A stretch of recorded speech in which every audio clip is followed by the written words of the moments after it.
Innal hamdalillah nahmaduhu wa nasta'inuhu wa nastaghfiruh wa na'udzu billahi min syururi anfusina wa sayyiati a'malina man yahdihillahu fala mudhillalah wa man yudlil fala hadiyalah. Asyhadu an la ilaha illallah wahdahu la syarikalah wa asyhadu anna Muhammadan abduhu wa rasuluh. Ya ayyuhalladzina amanu taqullaha haqqa tuqatih wa la tamutunna illa wa antum muslimun.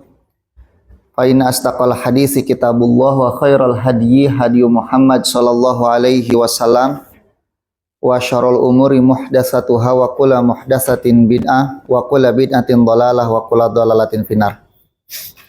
Parunten ka ibu sadaya nanya macet pisan nembe teh. Cimareme aya nu demo sigana mah.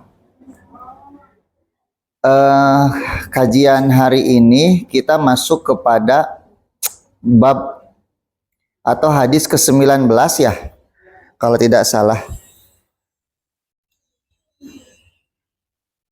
Judulnya bahwa kalimat la ilaha illallah itu adalah salah satu sebab ampunan dosa setelah kematian.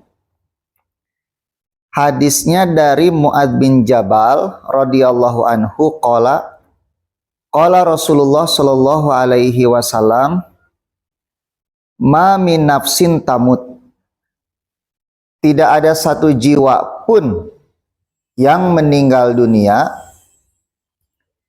tashhadu dalam kondisi bersaksi alla ilaha illallah, bahwasanya tidak ada ilah kecuali Allah, wa anni Rasulullah, dan aku adalah Rasulullah, yarji'u dzalika ila qalbin mukinin, di mana persaksiannya itu kembali kepada hati yang sangat yakin. Illa ghafarallahu laha, kecuali Allah akan mengampuni dosa-dosanya. Gitu. Tidaklah satu jiwa meninggal dunia dalam kondisi bersaksi la ilaha illallah dan aku adalah Rasulullah, dan persaksiannya itu kembali kepada hati yang dipenuhi apa? Keyakinan. Kecuali Allah akan mengampuni dosa-dosanya. Nah, hadis ini Bapak Ibu yang dirahmati oleh Allah, kata pensyarah kitab ini menunjukkan bahwa di antara keutamaan la ilaha illallah itu adalah penggugur dosa.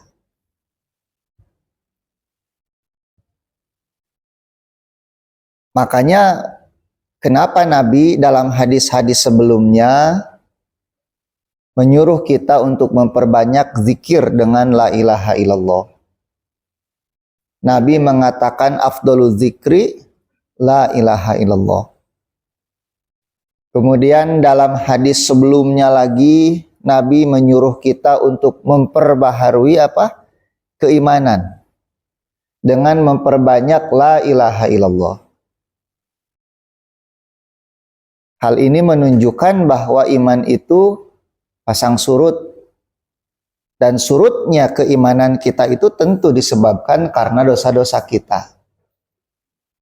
Maka untuk menaikkan kembali keimanan itu, perbanyaklah ucapan la ilaha illallah. Ternyata untuk kenapa la ilaha illallah itu bisa meningkatkan keimanan? Karena dia menghapus dosa-dosa kita. Ada seorang yang liberal ya, cara berpikirnya itu. Dia mengatakan, kalian tahu siapa yang menciptakan lampu yang kalian nikmati sekarang katanya. Yang menerangi Masjidil Haram. Itu Thomas Alva Edison. Gitu. Masa iya Thomas Alva Edison masuk neraka katanya. Padahal dosanya jasanya itu sangat besar bagi kehidupan manusia. Dia masuk neraka karena ada satu yang mungkin dia tidak lakukan. Jadi di antara kebaikan yang dia kerjakan, dia lakukan, di antara jasanya adalah menerangi kita dengan lampu ini, menciptakan bohlam lampu. Ada satu yang tidak dia lakukan adalah mengucapkan la ilaha illallah. Karena dia tidak mengucapkan la ilaha illallah, maka semua kebaikannya tidak bermanfaat bagi dirinya. Yang tersisa apa? Dosa. Coba kalau dia mengucapkan la ilaha illallah, semua dosa-dosa masa lalunya di masa kafirnya itu diampuni oleh Allah Subhanahu wa ta'ala. Sampai ada orang yang tidak melakukan kebaikan sedikit pun kecuali la ilaha illallah, dan dia ternyata masuk ke dalam surga. Hadis yang sering kita dengar ya, hadis apa bitokoh itu? Orang yang dibangkitkan dengan 99 catatan amal, satu catatannya sejauh mata memandang, isinya dosa semua. Allah tanya kepada dia, kamu ingat gak dosa-dosa ini? Ingat ya Allah. Apakah malaikat Raqib Atid itu menzalimimu? Tidak ya Allah. Lalu bagaimana engkau nih tidak punya kebaikan sedikit pun? Ya kumaha deui cenah pasrah we. Dia lupa, apa kamu punya kebaikan? Gak ada ya Allah, punya, kata Allah. Kemudian didatangkanlah bitokoh, semacam kartu yang tertera di sana itu la ilaha illallah. Ditimbang bitokoh itu ternyata lebih berat dari dosa-dosa yang pernah dia kerjakan. Saking banyaknya dosa, Pak, sampai lupa dia pernah bersyahadat. Nah, tentu orang seperti ini adalah yang tadinya kafir, kemudian bersyahadat, belum sempat melakukan kebaikan, dia meninggal dunia. Jadi satu-satunya kebaikan yang dia lakukan itu ucapan la ilaha illallah itu. Ada lagi, kalau di perang Uhud itu kebaikannya dua. Ini orang Yahudi ini. Yaitu ucapan la ilaha illallahnya dan berjihad bersama Nabi Shallallahu Alaihi Wasallam. Jadi orang Yahudi ini bertanya, kok Madinah ini sepi sekali, pada kemana? Pada ke Uhud katanya berjihad. Akhirnya dia menyusul, kemudian bertemu Nabi di Uhud dan bertanya, ya Rasulullah, apakah aku harus berjihad dulu kemudian syahadat? Atau syahadat dulu kemudian berjihad, kata orang itu. Maka Nabi mengatakan syahadat dulu. Dia pun mengucapkan asyhadu alla ilaha illallah wa asyhadu anna Muhammad Rasulullah. Kemudian dia berjihad dan mati syahid. Satu-satunya amal yang dia lakukan setelah syahadatnya adalah jihad, dan dia pun masuk ke dalam surga.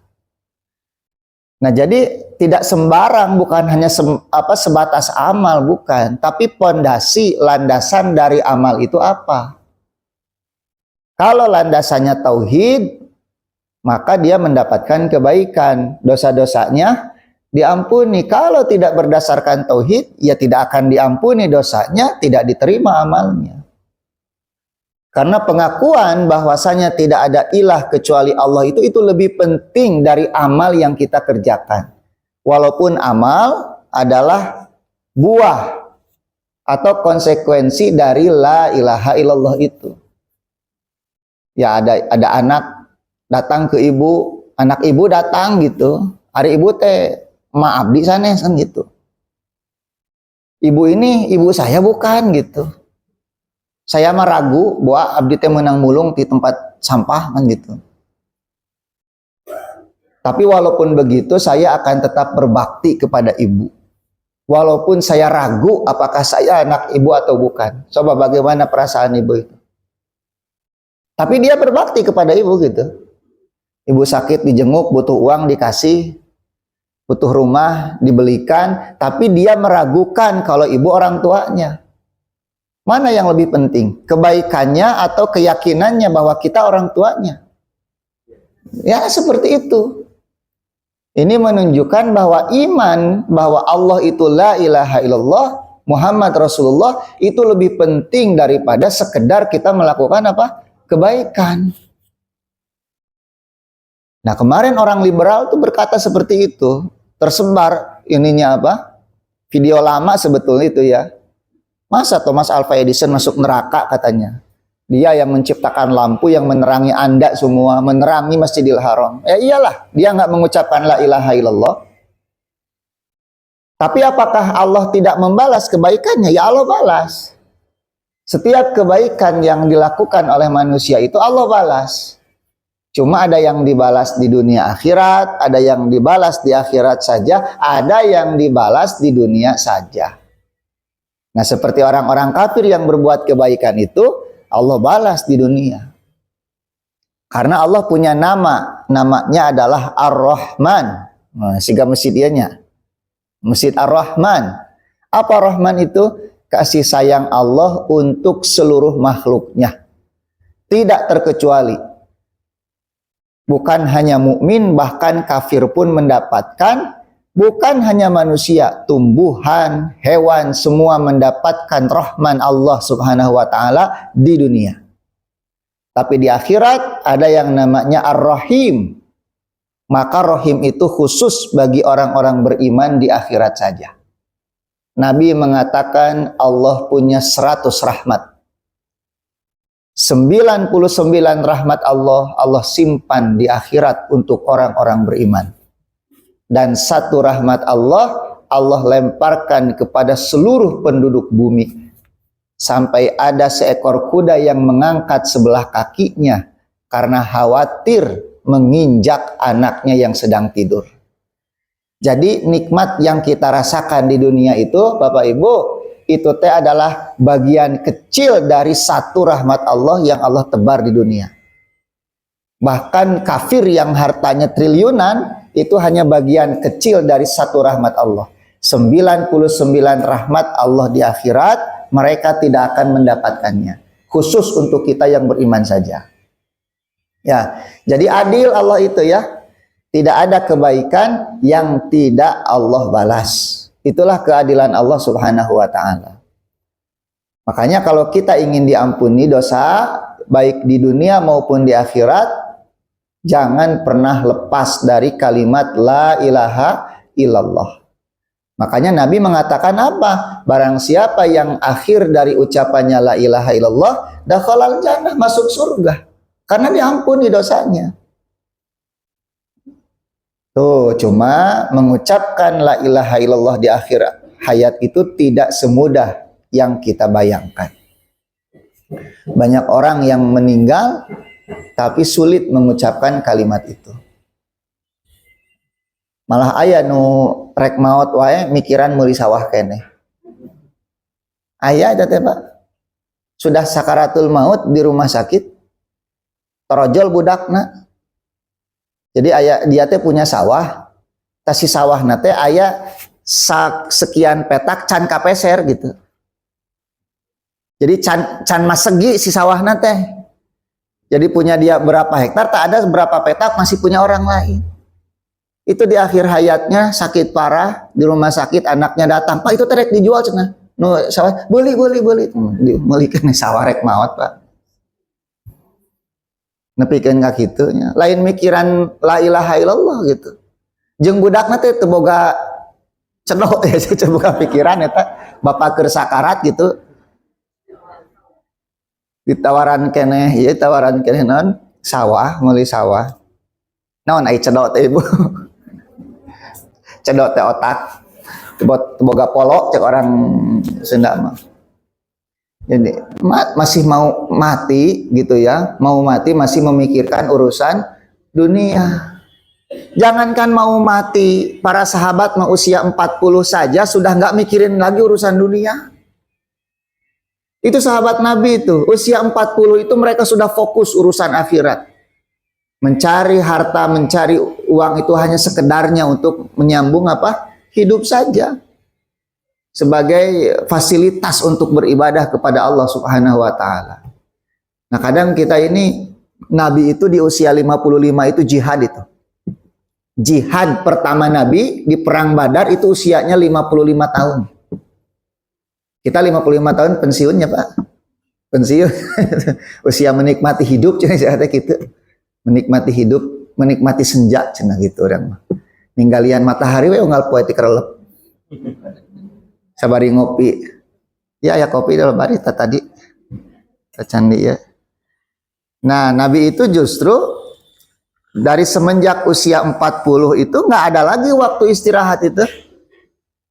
Dari usia 40 sampai 63 tahun hidup Nabi habis untuk berdakwah di jalan Allah, memperjuangkan kalimat la ilaha illallah, menegakkan syariat di muka bumi supaya umat ini mengenal agamanya, mengenal Tuhannya, tahu kembali kemana mereka agar selamat di dunia dan di akhirat. Itu Nabi di usia 40. 55 mulai berjihad, berperang gitu ya, sampai akhir hayatnya. Kita ini terlalu santai, terlalu nyalsek hidup kita itu ya. Terlalu mudah fasilitas hidup kita itu, makanya kita lemah sekarang tuh. Ya lalai kita itu. Goplah. Gapleh, goplah tetina goplah eta teh. Bapak-bapak nu sok main gapleh teh goplah hungkul eta teh. Artinya lalai gitu ya. Separuh waktu. Nah, jadi Bapak Ibu yang dirahmati Allah, itu salah satu keutamaan la ilaha illallah, sabab limagfirati dzunub. Gitu ya, ampunan dosa. Kemudian yang kedua, qarnu syahadati lillahi bitauhid bi syahadati linabiyina birisalah. Wajib kita menyandingkan persaksian untuk Allah dengan ketauhidan dengan persaksian untuk Nabi kita Muhammad Shallallahu Alaihi Wasallam birisalah, bahwa beliau adalah seorang Rasul. Artinya tidak cukup kita mengakui Allah sebagai ilah kalau kita tidak bersaksi bahwa Muhammad adalah seorang Rasul. Karena pertanyaannya, dari mana kita tahu tidak ada ilah kecuali Allah kalau bukan melalui Nabi kita Muhammad? Sok, nya cek bapak teh la ilaha illallah ti mana apal? Abi mah apal we, wangsit cenah. Enggak mungkin. Makanya kalau ada orang beribadah kepada Allah tanpa melalui Rasulullah, tahayul eta teh. Karena Rasul disebut Rasul itu berarti diutus, artinya utusan. Siapa yang mengutus? Ya Nabi Muhammad. Allah. Makanya seringkali Nabi mengatakan umirtu, aku diperintah, kata Nabi. Siapa yang memerintahnya? Allah. Nah, Nabi itu diutus kepada kita oleh Allah tujuannya untuk menjelaskan agama ini. Di antaranya yang berkaitan dengan akidah dan keyakinan, yaitu la ilaha illallah. Ketika Nabi belum diutus, orang-orang jahiliyah itu tahu kalau Allah itu ada dan Allah itu Tuhan, tapi konsepnya bukan la ilaha illallah, konsepnya adalah Allahu ilah. Gitu. Allah itu adalah ilah. Nah, konsep Allahu ilah ini pertama tidak menafikan adanya ilah selain Allah. Makanya orang-orang jahiliyah walaupun meyakini adanya Allah tidak dianggap muslim. Gitu. Karena mereka dianggap muslim itu kalau mengucapkan la ilaha illallah baru menjadi muslim. Nah, yang membawa la ilaha illallah ini siapa? Nabi kita Muhammad Shallallahu Alaihi Wasallam. Apakah Nabi mengarang? Tidak, itu wahyu dari Allah. Dan konsep la ilaha illallah ini bukan hanya konsep yang dibawa oleh Nabi kita Muhammad saja, tapi oleh seluruh Nabi. Semuanya mengajarkan konsep yang sama, la ilaha illallah. Nah, oleh sebab itu, orang yang hanya berpegang kepada Quran, tidak berpegang kepada sunnah Nabi, dia kafir. Ada orang yang hanya percayanya kepada Quran saja, hanya kepada la ilaha illallahnya saja, Muhammad Rasulullahnya nggak beriman, kafir orang seperti itu. Gitu ya, ini yang harus dipahami.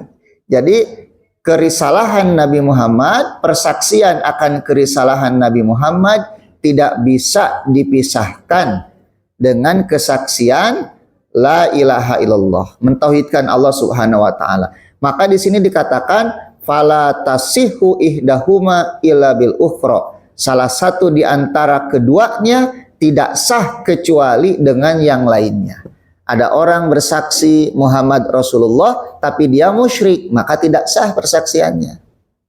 Sebagaimana orang bersaksi atau bertauhid tapi tidak melalui Nabi Muhammad, maka tauhidnya pun tidak sah. Nah, gitu Bapak Ibunya. Anu katilu, yang ketiga, faidah hadis ini adalah annal a'mala bil khawatim, bahwa setiap amal itu tergantung dari akhir penutupnya. Setiap amal tergantung dari akhirnya. Apakah husnul khotimah atau su'ul khotimah.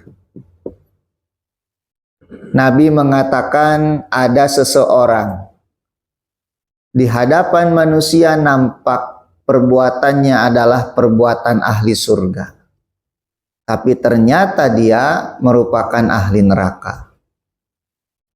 Dan ada orang-orang yang di hadapan manusia amalnya itu nampak seperti amal ahli neraka, padahal dia termasuk ahli surga. Innamal a'malu bil khawatim. Sesungguhnya amal-amal itu tergantung akhirnya. Bahkan sekarang saja Pak, hal-hal seperti itu teh sudah ditampakkan oleh Allah itu. Kadang kita tertipu dengan amal manusia kan. Oh iya Ustadz, ajengan gitu, Ustadz populer, pengisi di televisi, isuna ya, tapi kemudian banyak saksi dia melakukan pelecehan seksual sesama jenis. Bayangkan apa? Loba katipu orang teh ayeuna teh, katipu ku penampilan, katipu ku ucapan, katipu ku gimmick, katipu ku popularitas. Karena orangnya populer, ngomongnya retorikanya bagus, hafalan hadis dan Qur'annya banyak, katipu sugantenya ulama, sugantenya ustaz. Tapi oleh Allah mulai sedikit demi sedikit diperlihatkan itu, supaya tidak ada lagi korban-korban berikutnya. Nah, ternyata orang-orang seperti itu ada, kata Nabi, di hadapan manusia dia beramal dengan amalan ahli surga, tapi ternyata dia termasuk ahli neraka. Cuma orang ini belum kita vonis ahli neraka ya, karena bisa jadi orang ini taubat kepada Allah. Makanya Ibu sekarang itu menjaga anak laki-laki itu lebih mengkhawatirkan, lebih khawatir ketimbang anak perempuan sekarang. Karena ternyata anak laki-laki banyak jadi korban sekarang. Dan kadang sulit bagi kita mendeteksinya. Bahkan orang-orang seperti ini, predator-predator anak itu masuk melalui banyak pintu, diantaranya video game online itu. Ada yang datang Pak, anak belasan tahun ke dokter, dan kemaluannya membusuk. Kata dokter baru saja masuk ke ruangan itu sudah bau busuknya itu tercium. Dengan ibunya, dokter tolong ini anak saya kemaluannya kok jadi seperti ini. Ternyata dia melakukan hubungan sesama jenis karena diiming-imingi top up video game itu. Game. Bayangkan. Ternyata main barengnya itu sama penganut LGBT. Kasus yang lain datang, dokter ini ada yang keluar dari anu saya, kata dokternya paling ambeien, ternyata usus 40 cm. dan tidak bisa dikembalikan lagi karena sudah mulai membusuk. Akhirnya harus dipotong. Pas ditanya ternyata itu melakukan hubungan sesama jenis. Jika lalaki tapi ternyata karena memang ada yang memang kelihatan botinya, yang tulang lunak itu. Tapi ada juga yang laki-laki seperti biasa, Pak. Saya banyak dapat cerita kasus-kasus seperti ini di tempat-tempat nge-gym itu. Badannya kekar, ototnya gede, tapi ternyata sakit jiwa gitu. Ini orang rusak otaknya, Pak. Jadi ada yang rusak dari otaknya itu, sakit jiwa, dan ini menular, ini yang seperti ini. Korban akan menjadi pelaku biasanya di masa yang datang itu. Makanya dalam Islam itu diputus ininya, mata rantainya. Dengan cara apa? Para pelaku seperti ini dihukum mati dalam Islam itu. Kata Ibnu Abbas, cari tempat yang paling tinggi, lemparkan mereka dari tempat itu, setelah jatuh, lempari dengan batu. Itu cara hukuman boti-boti itu. Makanya jangan dianggap normal.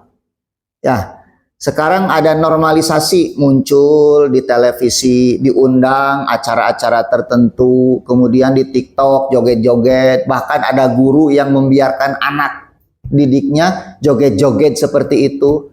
Guru naoge aya nu boti gini.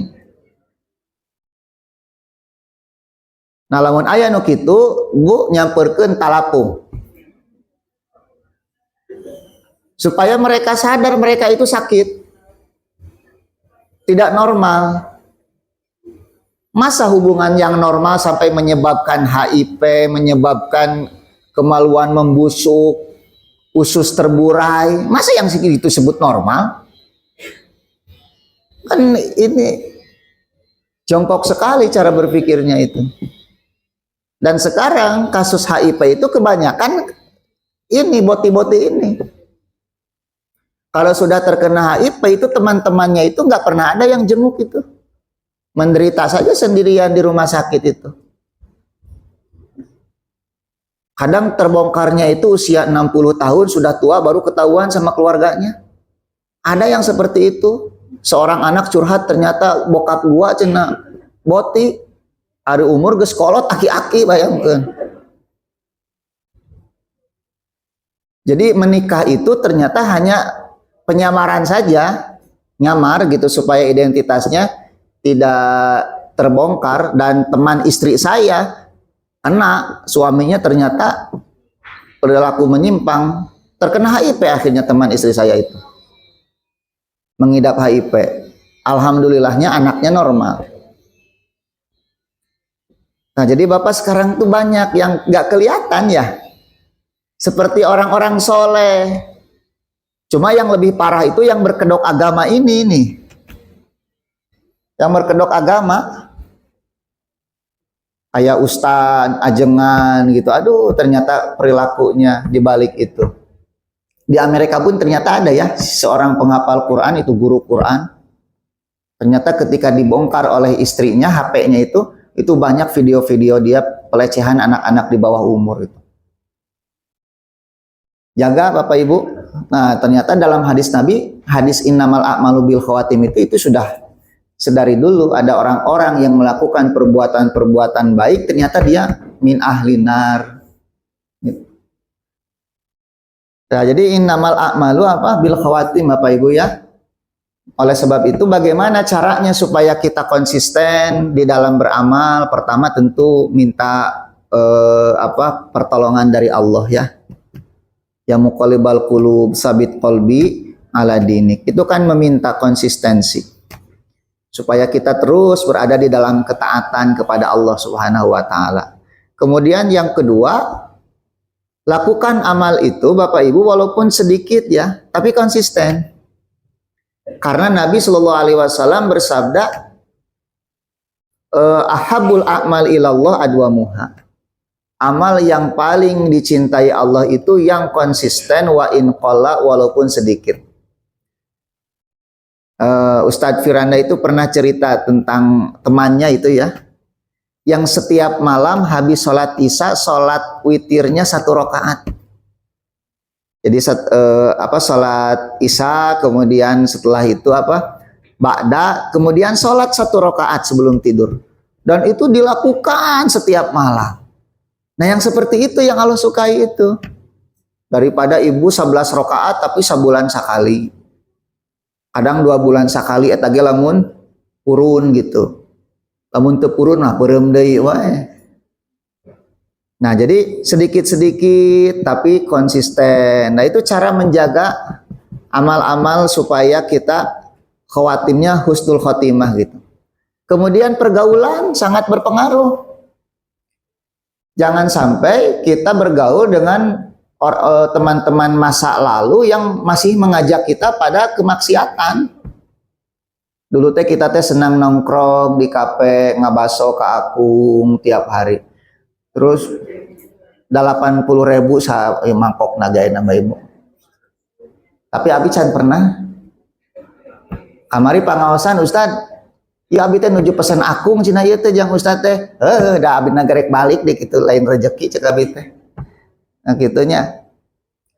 Nah, terus setelah ngabaso nonton bioskop ka Kiara 2 hiji baheula mah.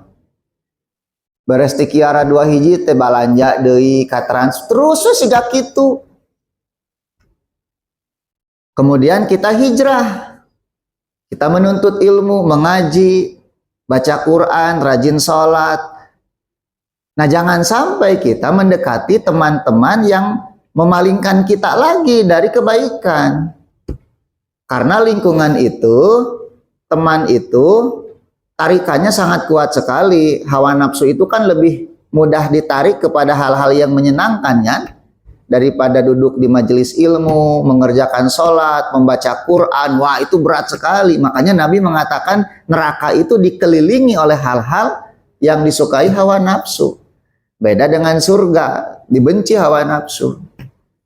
Cuma kalau kita mau konsisten, ya mau apa lagi?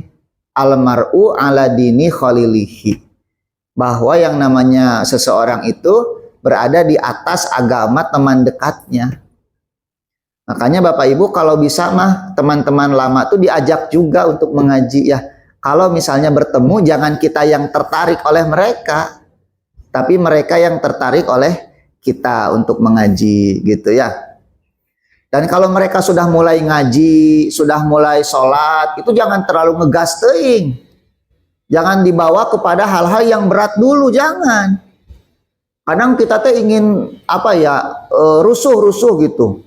Kalau kita sudah bercadar, teman kita yang baru ngaji pun harus langsung bercadar. Nah, jangan kayak gitu. Karena jiwa mereka belum siap. Nanti kalau langsung dipaksa seperti itu, harus langsung bercadar, nanti mundur lagi nanti. Ya, bahkan kalau jilbabnya masih dilipat pun itu alhamdulillah ya. Jilbabnya dibelitkeun kana beuheung nepi ka kacekek ya alhamdulillah. Ya ulah tuh maot merenya. Daripada dia tidak memakai jilbab sama sekali.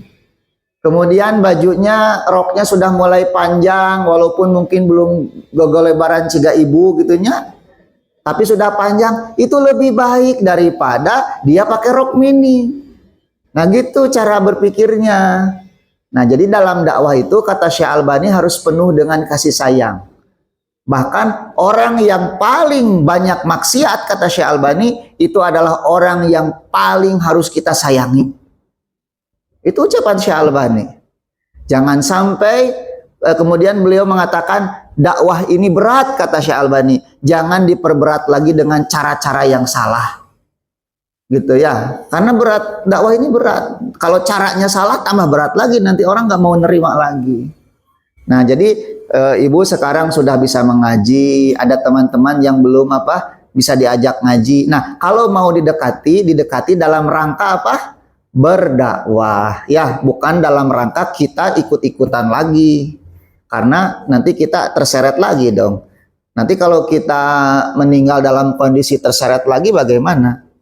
Nah, kita harus menjadi agen-agen dakwah, kita yang harus menarik mereka pada kebaikan. Nah, kemudian ada lagi Bu, cara istiqomah itu apa Bu? Kata para ulama, menyesuaikan amal lahiriah dengan amal batiniah kita. Jangan sampai apa yang ditampakkan berbeda dengan apa yang disembunyikan.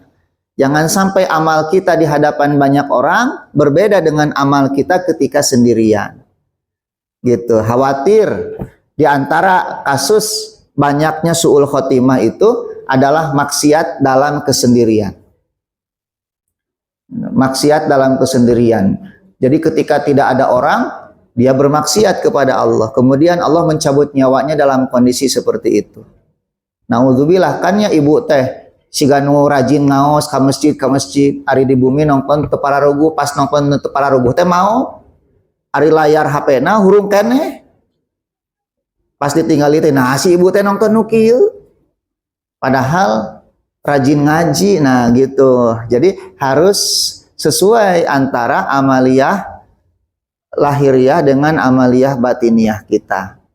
Nah itu poin-poin Bu, supaya kita mendapat husnul khotimah. Nah kemudian faidah yang berikutnya, kata penulis ini, adalah ishtiratul yakin fin nutqi bi syahadatain. Di antara syarat mengucapkan dua kalimat syahadat adalah keyakinan.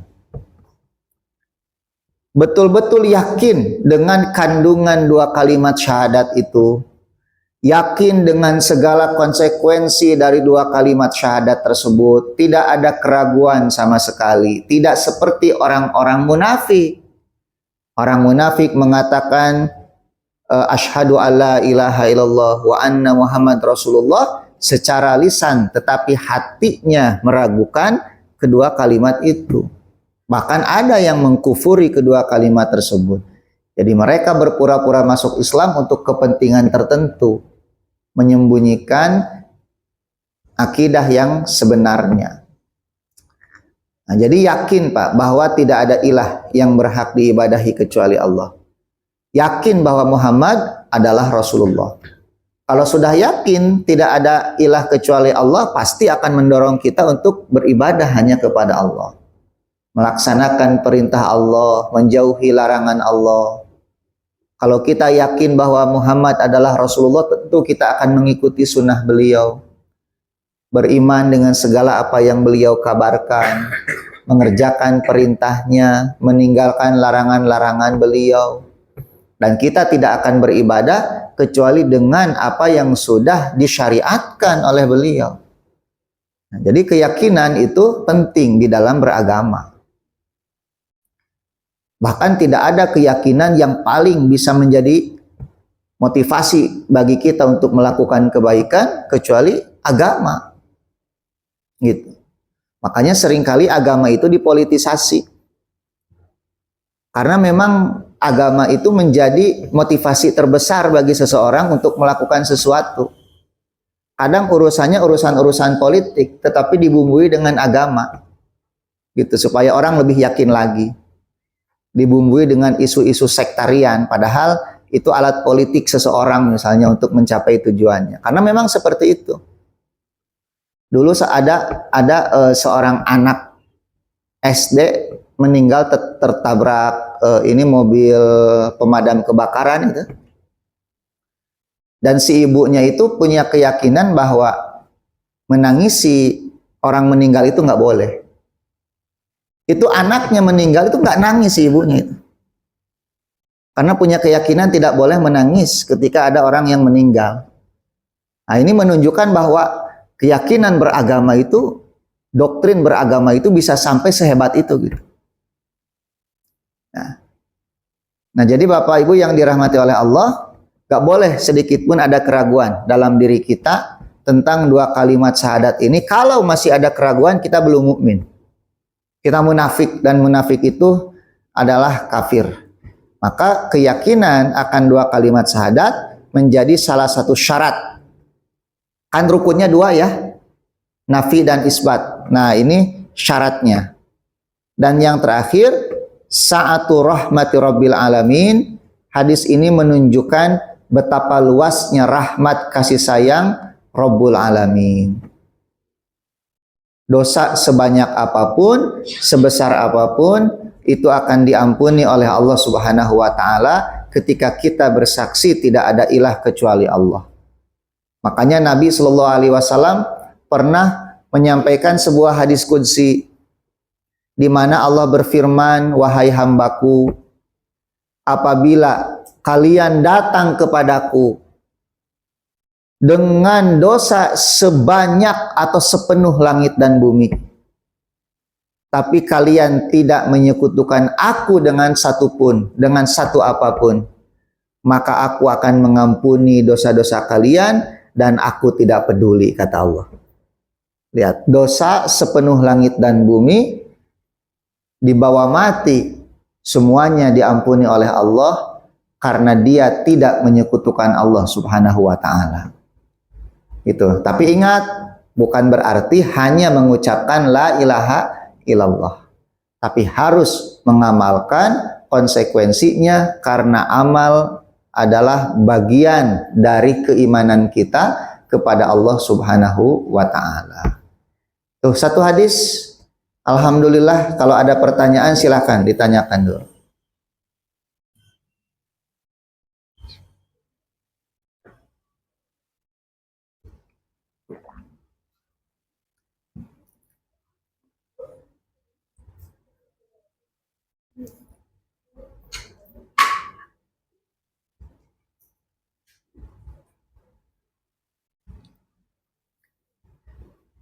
Tadi abdi lepat deh nya ngaduan ke Al Irsyad manawi teh di ditu. Iya aya WA kannya. Mohon ari abdi ngaos teh insyaallah ngalih ke Al Irsyad ari nu luhurna teu dibaca geura. Cik abdi teh naha beuteung aya sasaha. Oh hidayah ka dieu.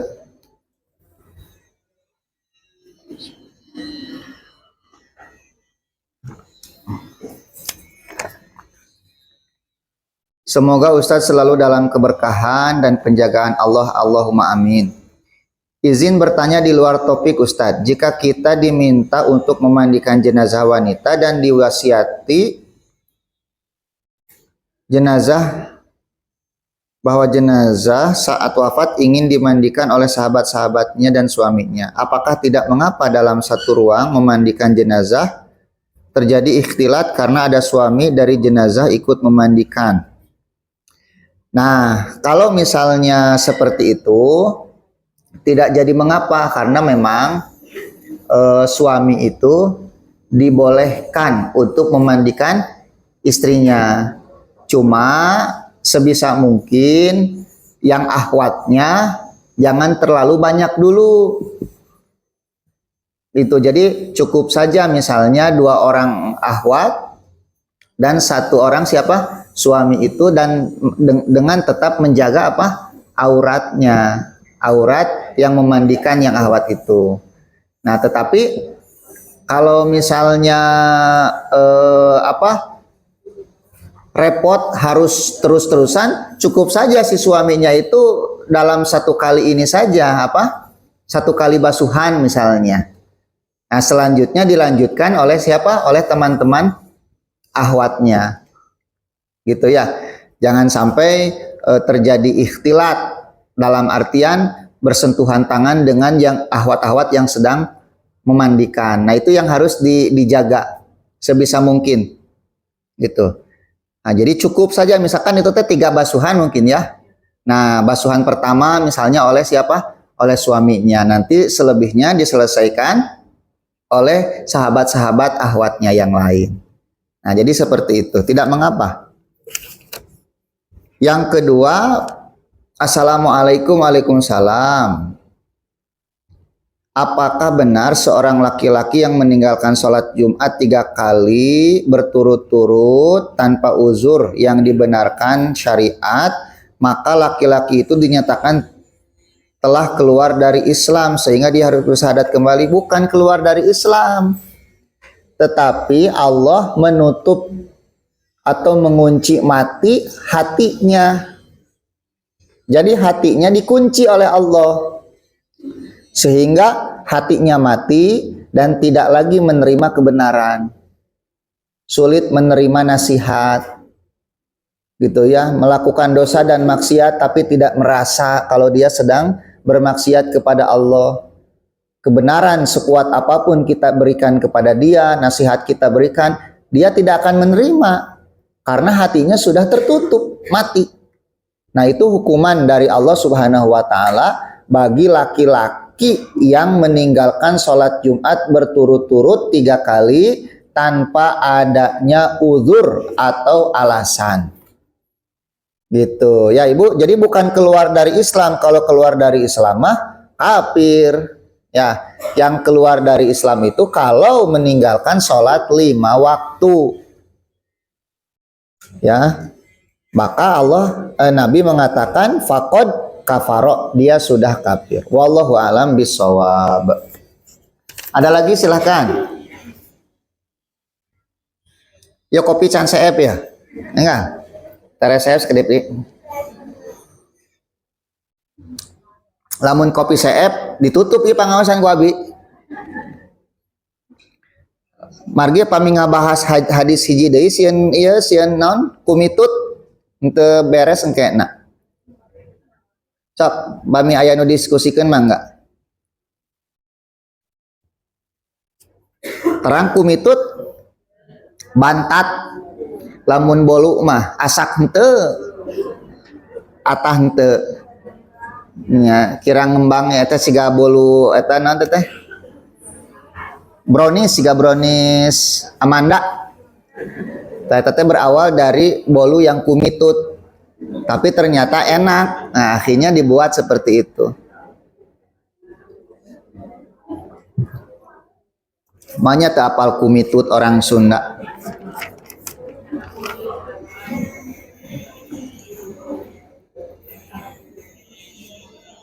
Bapak ya pataya patarosan bapak-bapak mah pala linter ya teh. Pak teh naros satu naon we Ustaz, nomor acuk sabaraha teh naon ke dieu. Asal naros nomor sendal.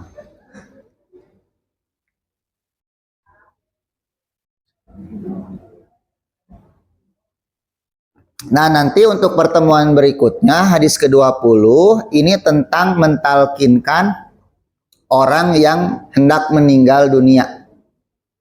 Jadi bukan mentalkinkan orang yang sudah meninggal, bukan ya. Tetapi yang hendak meninggal.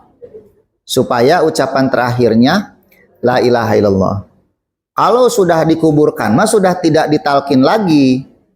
Kenapa? Karena kalau sudah dikubur mah sudah harus menjawab pertanyaan dari munkar nakir yang disebut dengan fitnah kubur itu. Man robbuka, madinuka, waman nabiyuka. Nah, itu dibahas secara khusus Ibu dalam kitab Usulus Salasah ya. Nanti mungkin kalau kita selesai membahas kitab ini, kita bahas tuh kitab-kitab kecil Syekh Muhammad bin Abdul Wahab. Di antaranya kitab Usulus Salasah itu tentang 3 pertanyaan yang akan diajukan oleh munkar nakir ketika kita di alam barzah. Nah, jadi untuk talqin itu di dunia. Jadi Nabi menyuruh kita mentalkinkan orang itu di dunia sebelum kematiannya. Karena kalau sudah mati tidak ditalkin lagi tetapi ditakon. Ditakon ku malaikat. Nah, ditakonan itu artinya ditanya tentang 3 hal itu gitu. Nah, mudah-mudahan dengan talkinnya di dunia itu nanti jawabannya pun mudah di alam barzah gitu. Karena yang bisa menjawab 3 pertanyaan malaikat itu adalah mereka yang bertauhid selama di dunia. Kalau tidak bertauhid di dunianya mau bisa ngajawab. Dari diapalkeun mah gampang. Man robbuka Allah, madinuka Islam, man nabiyuka Muhammad, beres. Gampang pisan lamun diapalkeun mah. Tapi tentu kondisinya kalau di alam barzah tidak seperti di dunia gitu. Nah,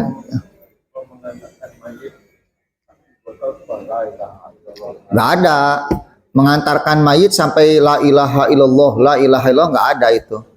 Biasa saja gitu ya. Bahkan di antara hal yang dilarang itu kan mengeraskan suara ketika membawa mayit, memukul-mukul alat-alat, atau misalnya kalau militer itu kan salvo ya, dor, itu teh bunyi-bunyian seperti itu dalam ketika menguburkan jenazah itu nggak boleh dalam Islam, gitu ya. Jadi tidak ada sunnahnya membawa mayit sambil la ilaha illallah, la ilaha illallah. Karena la ilaha illallah itu seharusnya ditalkinkan sebelum dia meninggal dunia.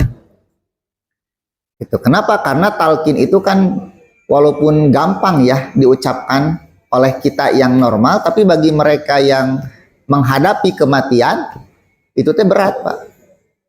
Karena dicabut nyawa itu kan sakit. Sesoleh apapun kita, kalau sudah dicabut nyawa ya sakit. Nabi Muhammad itu kan sampai 2 kali lipat rasa sakitnya. Padahal orang yang paling soleh di dunia, tapi lebih sakit ketimbang umatnya. Kenapa? Karena memang pahalanya pun lebih banyak daripada kita. Nah, apalagi kita. Makanya saya sering mengatakan satu-satunya orang yang tidak sakit ketika dicabut nyawa itu mereka yang terbunuh ketika berjihad di jalan Allah.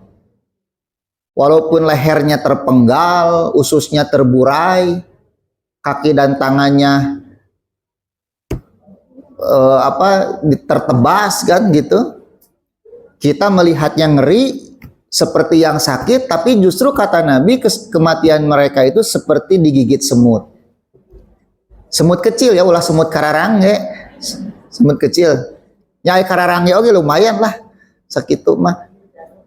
Nah, jadi selama kita mati di atas tempat tidur, sesoleh apapun kita, maka Nabi mengatakan innalil mauti lasakarat. Sesungguhnya kematian itu memiliki sakarat. Sakarat itu rasa sakit yang dirasakan ketika kita dicabut nyawa. Walaupun dicabut nyawanya seorang mukmin, tidak sehebat dicabut nyawanya orang-orang kafir. Kalau orang kafir kan dicabut nyawanya seperti menarik wol dari duri. Tapi orang mukmin itu nyawanya keluar dari jasadnya itu seperti air yang keluar dari teko. Nyurulung gitu. Tapi dah nyeri anger. Gitu ya, tetap sakit. Wallahu a'lam bishawab.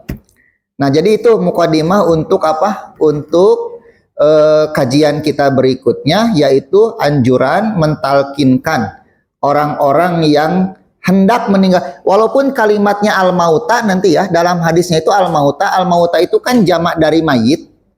Tetapi al-mauta juga bisa diartikan orang yang sedang menghadapi sakaratul maut. Makanya nanti di dalam kitab Riyadhus Shalihin itu Imam Nawawi menjelaskan bahwa al-mauta di situ itu bukan orang yang sudah mati, tapi orang yang sedang sakaratul maut.